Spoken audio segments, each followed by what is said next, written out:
Hello everybody and welcome back to our channel. My name is Terrell. And my name is Brendan. And we are BNT Reacts. And today we are checking out Casually Explained, America. And this is by Casually Explained.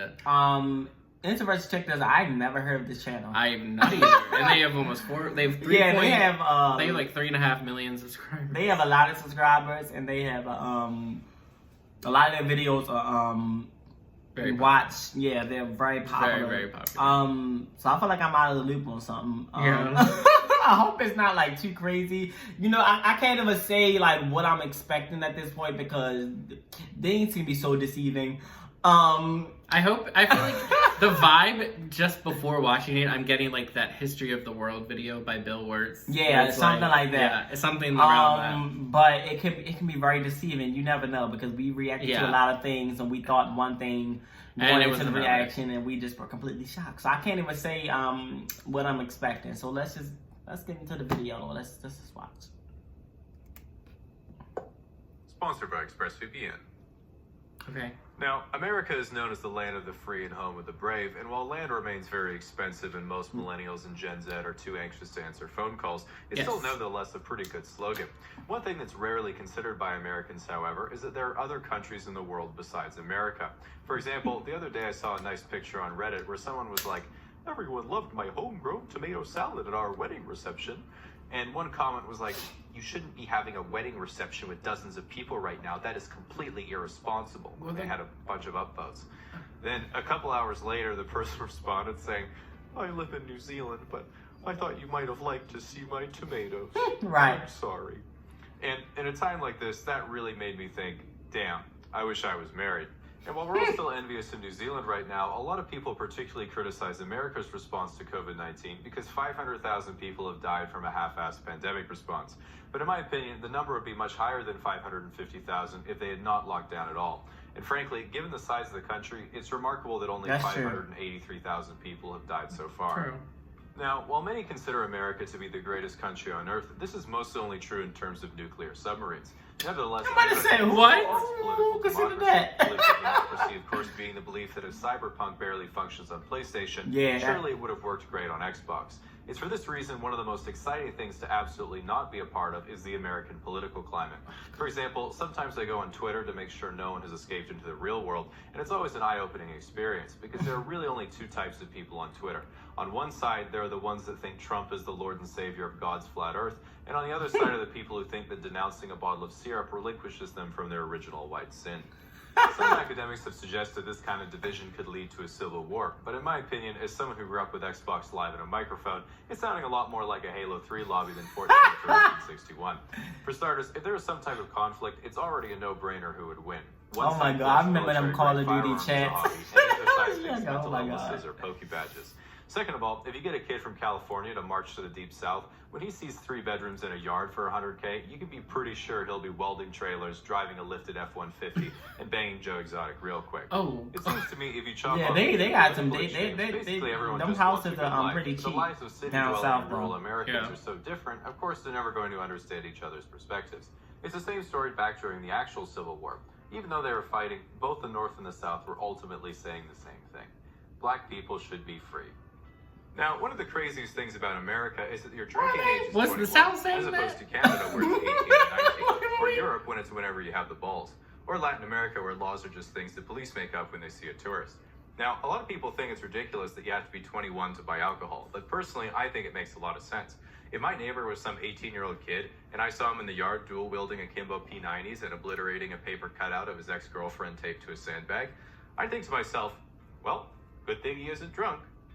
So, as a Canadian, he probably is drunk and he just somebody else has got it for him. People are unusually friendly. Like here in Canada, we mind our own business at all times, unless we minorly inconvenience someone, in which case we apologize profusely for ruining their lives. But in the States, if you stand next to someone for literally any reason, that is permission for them to tell you all about their uninteresting life. So one of my most American experiences was when I went to Disney World and I was waiting in a fairly long line for a churro, and there must have been at least 3 or 4 mobility scooters in front of me with some rather hefty individuals riding them around. And while that makes sense because it's Florida, the part that got me was when another 300-pound dude in a scooter just cut in front of me and was like, "A lot of traffic today." And I was just thinking, traffic? Sir, this is a churro line. And then as I was still processing what was happening, a lady about the same size wheels up behind him with a cone full of churros sticking out of her purse. She lightly rear ends his scooter like a bumper car, and he's like, "Oh, hey honey," as he takes a churro and says to me, "Well, you have a good night," tips his Miami Dolphins hat, and rolls away hand in hand with his wife to watch the fireworks. That's so sad. That is so sad. And truly live the American dream. So anyway, that's my argument against universal health care.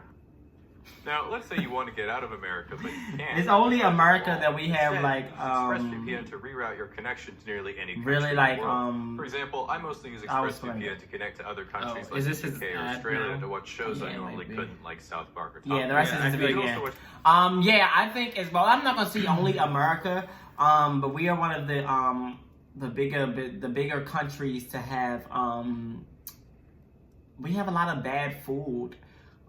In terms of like a lot of like fast food. No, I'm being like real though. We have like a lot of fast food and like food that's just like quick and made easy to quick. And a lot of times the food we put into our bodies are not good for us.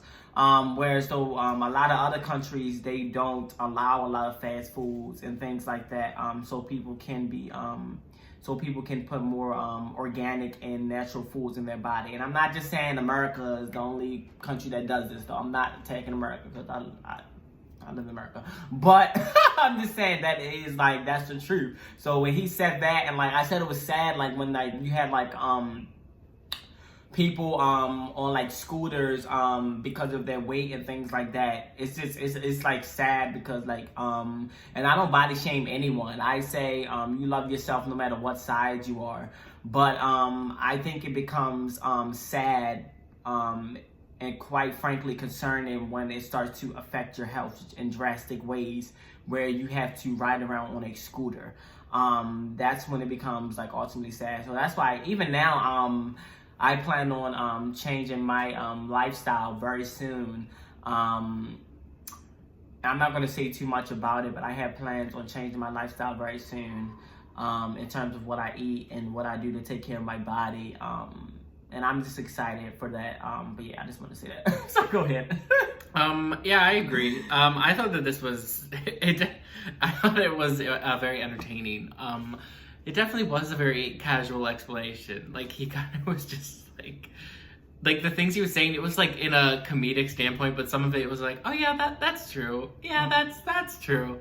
But this was funny, and I can see why it is so popular because it was very entertaining. Yeah, it was nice. It was like he wasn't trying too hard to explain it. Like a lot of times I feel like when people like try to explain issues or things going on, or just like not even just issues, just things in general, a lot of times they're very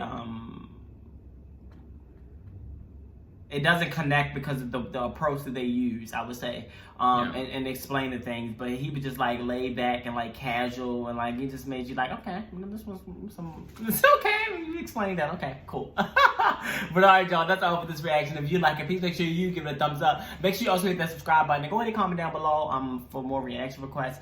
It can be more of this or anything. We'll react to it, y'all. And make sure to follow us on our social medias, Instagram and Twitter. Yes, but that is all for this reaction, and we're out. Bye. Bye.